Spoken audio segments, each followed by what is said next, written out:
ইফতারের সামনে রেখে দোয়া কবুল হয়। বিশ্বাস হয়? কি সামনে রেখে? সামনে ইফতারি বসে থাকে আমরা, তৃষ্ণায় সারাটা দিন, ছাতি ফেটে যায়।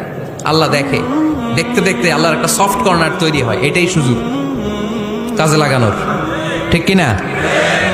মুমিন যোগ্য যে কোপ মারে, সময় মতো কাজ করে, ঠিক কিনা?